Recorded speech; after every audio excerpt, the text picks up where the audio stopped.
Happy Sunday, everyone, and welcome to this Garden Q&A, where I, Frankie Flowers, comes to you each and every week to answer your garden questions, to turn that Garden of Eden into the Garden of Eden, to bring you into your garden glory, and to help you with some of the questions and plants, and maybe give you some inspiration. Just let you know, I'm a 4-time best-selling garden author. I have a lifetime of experience in terms of the gardening industry and garden world. My family has 2 garden centers, one in Bradford, one in Barrie, called Bradford Greenhouses Garden Gallery. I'm here to inspire you. I'm here to help you. And at the same time as well, there's a community that'll help hop on here and also answer some of your questions if you have any of those questions. So easy, pop a question into the comment, no matter where you're watching me from. If it's maybe on Twitter or X today, maybe it's on YouTube, maybe it's possibly on Facebook. Please answer your questions and let's get them going and let's get them growing. I normally do this on Sundays at 7.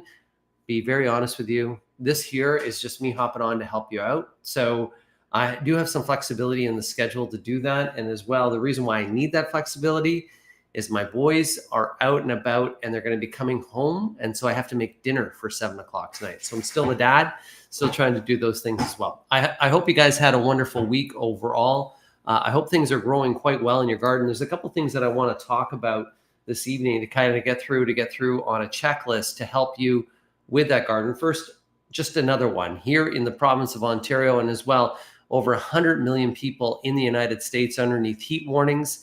Heat is not only hard on people, it's also hard on plants, specifically the heat at night. What'll happen is if we have too warm of evenings, so we have warm days and warm night, plants will tend to go under what's called a heat delay. And a heat delay may delay plants from flowering. It may delay plants from actually even setting fruit. And it may even be making them look a little bit more tired. And the reason for that is the plants are actually going into a period of stress due to the heat. And the reason why they may not be flowering or may not be producing a fruit is that they're putting themselves almost into a dormancy period to protect them. So if you're seeing that happen, make sure that you're not being too worried about it overall, and that you're really being aware that you can help those plants by just really taking care of them and keeping them well watered. The key that we would love is to have a warm day and a cooler night overall. So that's a little bit about heat. When it comes to lawns at this time of the year, now that we're in heat delays, we're in a midsummer series of gardening, it's the time to really raise the blades up on that lawnmower. I, for instance, cut my lawnmower today at a number 4 setting on my lawnmower. The reason why I'm a little bit higher on that blade setting is it really allows that blade on the lawn, the blade of grass it is to shade the grass underneath. So that blade actually helps to shade the grass. It keeps those grass a little bit cooler and allows it to survive some of the warmer conditions. Our grass typically during warmer periods of sunny weather will slow in growing.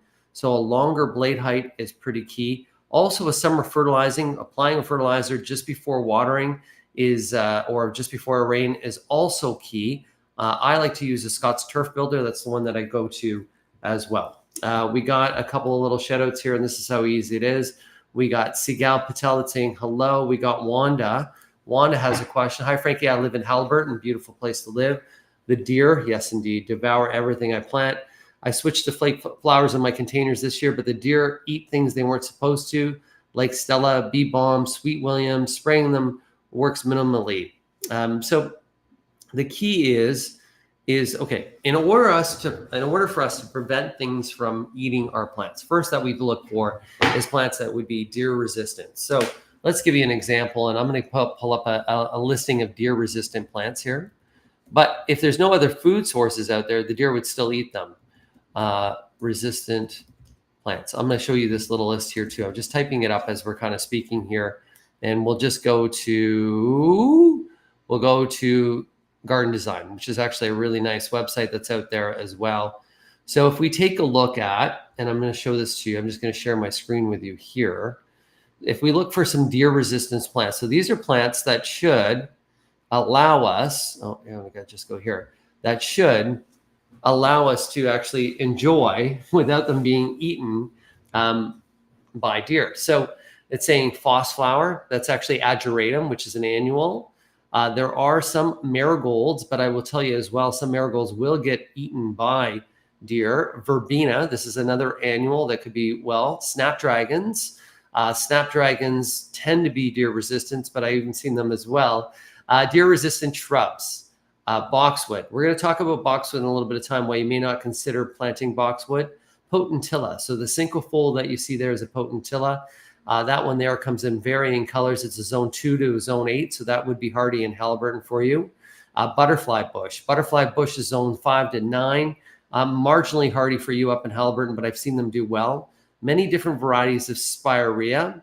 Why it's a little bit of a mystery why deer avoid spirea, but this is one. This is called double play candy corn. But there's the gold leaf, gold flame spirea. This is zone 3 to 8. Would work well in high and up there in Haliburton. Junipers tend to have some resistance to deer, but I've seen deer actually eat them as well. Russian sage, zones 5 to 9. Bee balm, you're saying they're already still eating your bee balm. So that's another indication. So bee balm is on that list of deer-resistant plants. This is the ever-blooming bleeding heart, which is the fringe bleeding heart. So you can see the way the foliage that's there. We have monkshood, some peonies. We have Dusty Miller, which is actually an annual. Lamb's ear, which would be a perennial that's up there as well. Pachysandra is something that I would be a little bit cautious to be planting because that could become a little invasive. Some of the painted ferns, lady's mantle. I wouldn't plant lily of the valley because it can become an invasive plant as well. Some of the plants to avoid, it's showing us, of course, cedars, they devour, but that's a little bit of some of the resistant plants that you could have out there in terms of deer. A couple other things that we can do. So first thing, sorry that was a little lengthy there. First thing we can do is choose plants that have a greater resistance to deer from avoiding them to eat them. Second thing that we can do is we can spray on them. So there's Animal Be Gone. That's one product. There's also Bobex is another product that you guys try to spray on them. That'll leave residual taste that will allow them to really know that, hey, I don't want you to eat this. It tastes bad. Go somewhere else. We can also play with their senses. So even if you know that they come in a common path each and every day, what you can be doing is taking a bar of soap, putting it into a stocking, like the stocking that you would wear, that open mesh stocking, and tie it so it's right around the same height as the deer's nose. That what they'll do is they'll put a bar of soap in there, they'll smell that soap, and they'll tend to stay away. So those are some of the things. What they don't like to taste, what they don't like to touch, what they don't like to hear, what they don't like to smell are all ways that we can get them to go. We got my good friend Mel, my very good friend Mel here. So I recently bought several gardenia plants, thinking it was Star of Jasmine. Lots of buds, but no flowers. What can I do to help the process? Thanks so much. So gardenia, tropical plant, of course. That gardenia is a plant that you would have to bring in during the winter months. It's a plant that likes humidity and likes an acidic soil. So because it likes an acidic soil, you can get a soil acidifier, like an aluminum sulfate, to help encourage that bloom period. The buds are sitting there, it's not blooming. They have a longer bloom period overall, but the key is an acidic soil. So if you plant it in a potting soil, it already have a slight acidity that's there, but we would need just to apply a little bit more of an acid-loving plant food. So any of the plant foods that you see for blueberries, even the plant foods that you're seeing for blue hydrangeas, to make hydrangeas go blue, those are all the ones that would make your gardenia bloom really well out there as well. We got another shout out here from good afternoon from Sarasota, Florida. How are you? Would you please give me some tips about plumeria care in Scarborough, Ontario? Plumeria, beautiful tropical plant that tends to like part sun. So not a full blazing sun, hot, humid conditions. After it finishes its bloom period, just really cut back on the watering.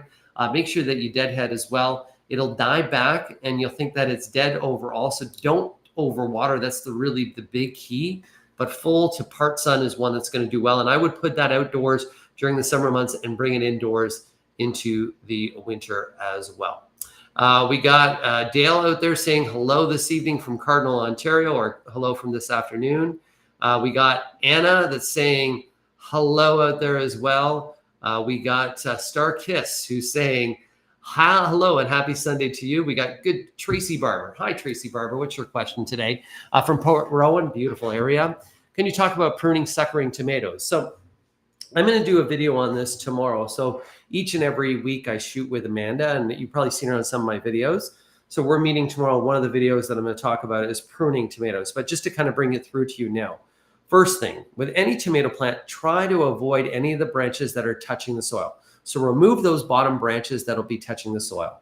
For suckering, what we'll have is we'll have a little stem that's coming out of the center of 2 branches that are there. Those are the ones that we're removing. So we're removing some of the growth of that tomato plant to allow some more airflow and air circulation. This is really important to be suckering those plants that are indeterminate. So heirloom variety plants, those ones that are vine type plants, we're actually suckering those. We need to be fairly cautious though when we're suckering some of those stems from some of the determinate dwarf or bush variety tomatoes, because some of those blossoms and blooms of those tomatoes will be in the interior. I still like to encourage you to remove some of the stems, any of the stems that are growing towards the center, any of the ones that are crossing over, remove some of those stems so we can increase airflow. So it's as simple as that, but I'm going to do a more comprehensive video on that you'll probably see come out for next Saturday out there as well. But good question, Tracy. Thank you for that. We got Joy Barr this evening as well. If you eat beet greens, do you still get beets growing? You still need to leave some of the greens there for the beets. You'll actually see those beet greens come back and actually reflesh out. So when you're cutting, don't cut total. I would actually be more selective on cutting the beet greens, because if you have a row of beets, you can go in and just prune out a few of the greens to enjoy those greens themselves and still leave some of the top growth that's there. But yes, you will. The answer is yes, you will. We got Sherry here. Hi, Sherry. Hi, Frankie. Happy Sunday. Is there anything I can put in the soil of my hydrangeas to get them to turn blue? So it's only if you have a macrophylla hydrangea, which is a large leaf hydrangea that has more of a leathery leaf. So those hydrangeas, if they're planted and they're pink, we can actually turn them blue by acidifying the soil. Same as the gardenia, we're applying a soil acidifier, so something like an aluminum sulfate, and that'll actually allow that to turn blue. You wouldn't get the blue this season.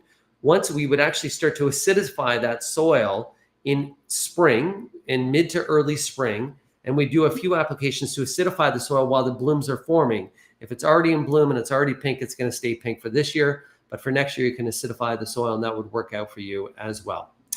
We got Cindy who's saying, hi, Frankie, what beautiful weather we're having. The upside of the weather we've been having, it's been warm, but as well, we've been getting a fairly great frequency of rain. It's been raining quite a bit. I've hardly had to water my containers. My lawn is still lush and green. My plants are looking good overall. I got to keep an eye out there for disease. That's the keys. I've been seeing an increase in powdery mildew that's out there. And now there's a couple other things that I need to warn you about as well. So as we talk about the weather, number one, I would just mention about boxwoods. So if you have boxwoods, I need you, this is critical. Over the next few days, I need you to go out in your boxwoods and I need you to open them up with your hands and look in there. If you see any caterpillars at this time, this is the second period that we'll be seeing the caterpillars of the bok tree moth start to feed on boxwoods. If you see them, apply a BTK. That's the product name. It's called BTK, Bacillus thuringiensis. Apply that and you'll eliminate the majority of those caterpillars and minimize the damage to boxwoods.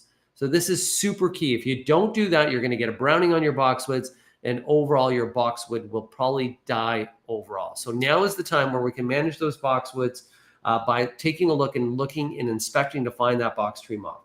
Next thing, Japanese beetles. Japanese beetles have just started to appear. I know that many of my friends and family have had them eat their basil, their roses. A reminder, if you're using a Japanese beetle trap, that trap needs to be not in the area where you want to protect plants.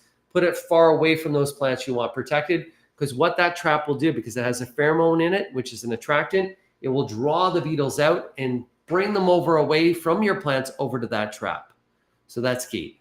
If you have beetles, there's a good likelihood you have grubs in your lawn. If you have anything digging up grubs, like anything digging up your lawn over the last few weeks or even last month or so, that is, they're in search of grubs. The grub control is what's called Grub B Gone, or you can use nematodes, but Grub B Gone is my preferred. You're going to be using it. You can apply it at this time of the year. The lawn has to be wet.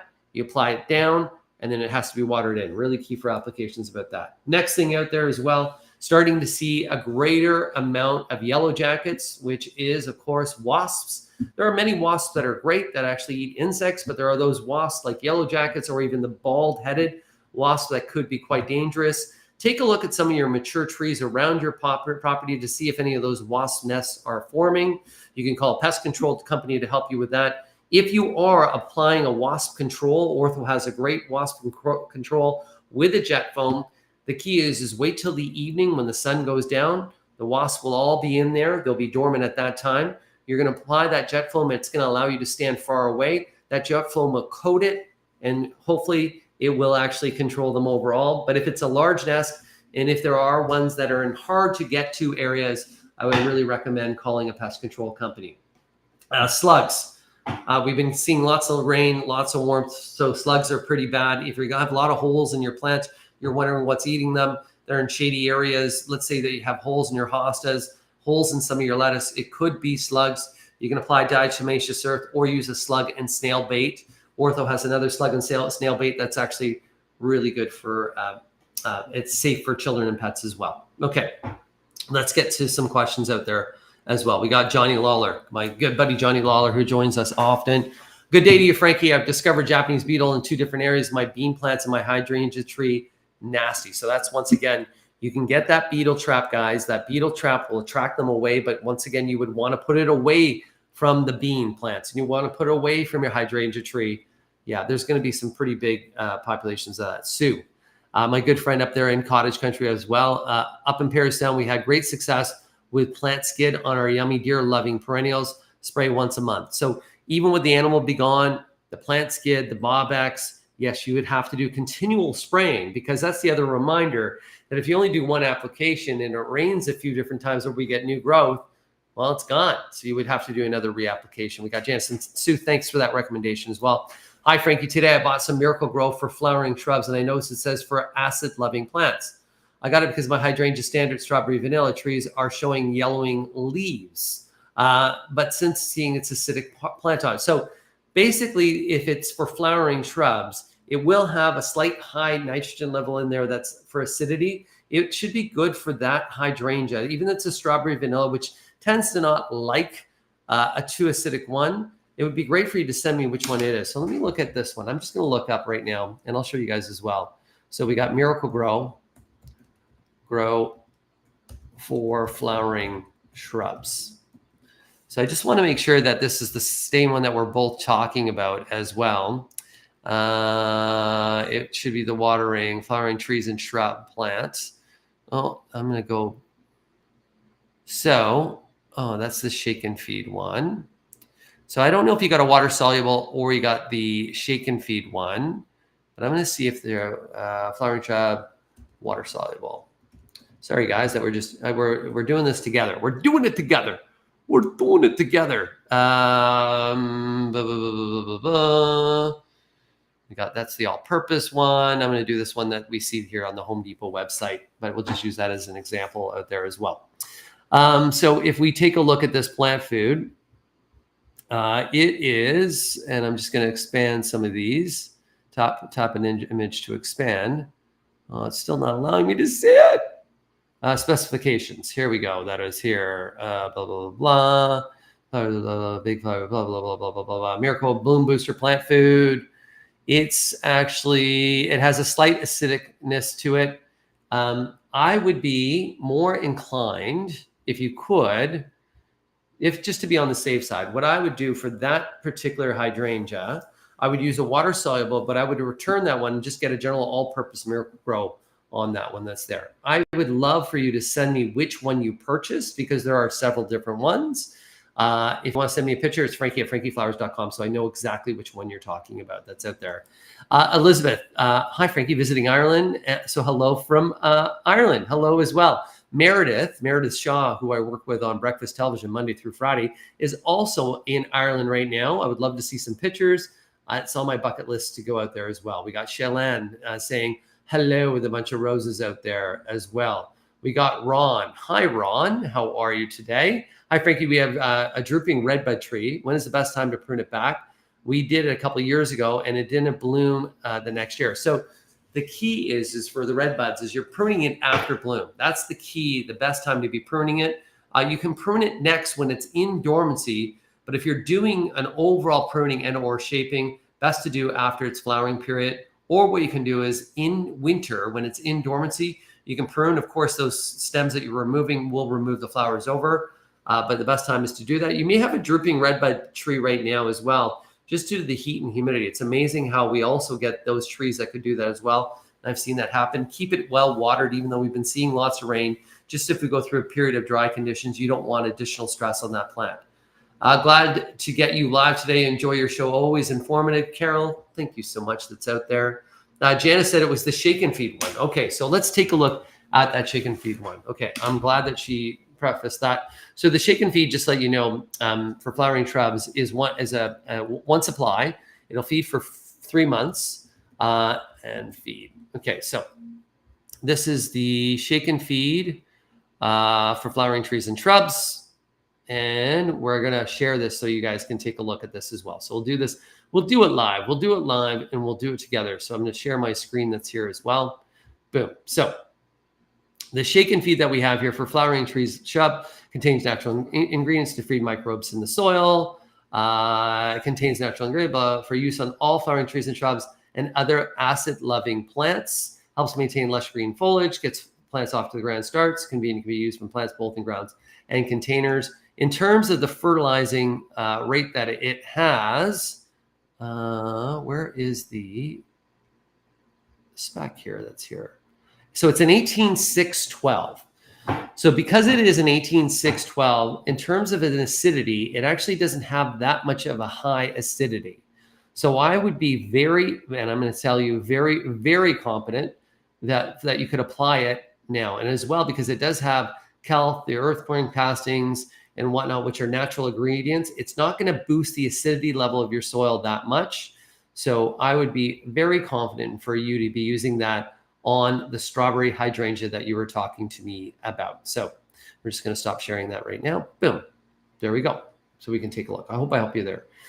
Joyce Clark that we have again this evening. Hi, Frankie from Peterborough. Hi, Joyce. I've trimmed my hydrangea bush and now it has no blooms.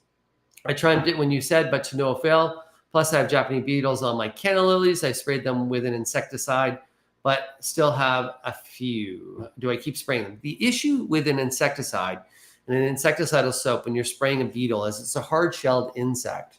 Because it's a hard-shelled insect, the insecticidal soap or insecticide that we have available to us through Health Canada and the cosmetic pesticide ban are really not that effective. The key is on cooler mornings, you can go out there and just remove and pick and squish the beetles. That's why you're better off to have a trap to keep them to the other side. The hydrangea with no blooms, once again, if it is a macrophylla hydrangea, it would be interesting to see what variety of hydrangea is that. Is it an Annabella? Is it a Limelights? Is it a PG? Is it a Fire and Ice? Is it a Strawberries and Cream hydrangea? Which variety? Is it the, if it is for instance, some of the ever blooming hydrangeas or some of the other ones that are the macrophylla large leaf blues or pinks, it may be an idea for you if you've had not great success. If it's a bloom of pink and it's never really bloomed, I would tend to remove it and put in its place. I would do a Limelights hydrangea, fantastic hydrangea for you there as well. So I need to know which variety that is. Hello from Fergus. Hello, Marianne. I was just through Fergus the other day. I was in the Laura actually on Monday and Tuesday this week. A lovely, lovely place that's there as well. Laura Green, any suggestion to get more blooms on clematis? My vine only grew 8 flowers and the roots are shaded. So with those, the clematis or clematis, they like an alkaline soil. So make sure that you're not allowing any lawn fertilizer or any high nitrogen fertilizer to be hitting the clematis. Shaded roots, super important. A sunny top is also really key that's there. It's going to bloom more and more each and every year, but that sun is so key. Keep it fairly well watered overall. You're going to notice that in future years, it'll do better. I don't know how old it is, but using a clematis food that actually has a little bit of horticultural alignment to neutralize a little bit of the acidity will be extremely helpful as well. The roots themselves, a little bit of mulch around the roots can also be helpful to you as well. So hopefully that helps as well. We got Nancy. Nancy, each year I save my canna tubers. They're a tuber, not a ball, but that doesn't matter, which were green leaves with red flowers. This year when I planted them, started indoors, they came up with red leaves. This would have been too much light. No, sometimes what happens is some of the different varieties, if there's a dominant variety, and let's say that they've been hybridized. So let's say that they've actually been crossed to create a new variety. And then what happens is in their future years, they can revert back to their old variety. And that old variety would be the ones that actually not have a red leaf, but more of a bronzy type leaf. So it wouldn't be that they've been too much light that's caused them to turn the red leaf. It'd be they reverted over to the other side. Once again, canna lilies, they can overwinter with ease. The tubers, bring them indoors into a cool place. They're best really if you ever had a fruit cellar or a cold cellar, they'll do really well in there. Full sun plant that needs to be full sun out in the garden. So it'd be great to see a picture, guys. Frankie at frankieflowers.com would be great to see that as well. We got Debbie who is saying, just tuning in, what should I do with the leaves on my zucchini plants? They're wilted and yellow. So if they're all wilted and yellow, there's not much you can do. But if the bottom leaves are wilted and yellowing, I would just cut those leaves off and try to remove any of those yellow or wilted leaves and try to encourage the green leaves that are there to really help them out. That's probably a disease, but remove, and really with the zucchini plants, if you can remove any leaves that are touching the soil, because the pathogens of the soils can jump onto the leaf itself, would be extremely helpful for you as well. So a couple of other things that I wanted to mention to you, just as a reminder, deadheading, any annuals, especially geraniums, get out there and remove those flowers. You'll encourage other blooms. Any perennials that have finished blooming, make sure that you remove those flowers. That'll be really helpful to encourage additional blooming. Fertilizer. If your container are not looking great right now, let's say they're starting to look a little tired, we've had a lot of rain, a lot of heat. If you have put them in a potting soil that had a little bit of fertilizer, that fertilizer is gone now. So water them first and then use a water-soluble fertilizer like the Miracle-Gro all-purpose. You'll be amazed at how well they will bounce back. This is a great time to fertilize. Herbs, a reminder, do not let them go to flower. Always cut them back because that'll encourage more growth to help them out as well. We got Heather Fellows. Heather, why is it that you can't transplant a flowering plant from one spot to another unless it's spring or fall, but yet you can buy a flowering plant from the garden center and plunk it in the ground and it's okay? Why? So Heather, great question. So those ones that you buy at the garden center are container grown. So the majority of plants now that you're purchasing at a garden center are container grown, meaning from a baby all the way through, they've been in that container. So they have a root system that's fairly compacted, that's sitting there that just wants to go, those roots just want to go. So as long as we're around to water, if you're not around to water and you plant a whole bunch of perennial plants or flowering plants and then you're gone for 2 weeks and there's no rain, they're going to die. They're going to die. You need to water. But those container grown plants will do really well. I always recommend using a transplant fertilizer like a quick start fertilizer to help them out. But that's the main reason why. When you're doing and moving a flowering plant from your garden at this time of year with the heat and humidity, if we go and dig it up, we're going to stress that root system. So once again, that container grown plant doesn't have a stressed root system. It has a root system that wants to expand. So by us digging out, we stress the root system. We move it over, we plunk it down, we stress the root system again, and then we plant it, and then we go through a hotter period of weather. We have a greater chance of losing it. So the ideal time to be transplanting it would be spring and or late summer, early fall. We never want to transplant in the heat, hot, dry conditions because that's what kills plants.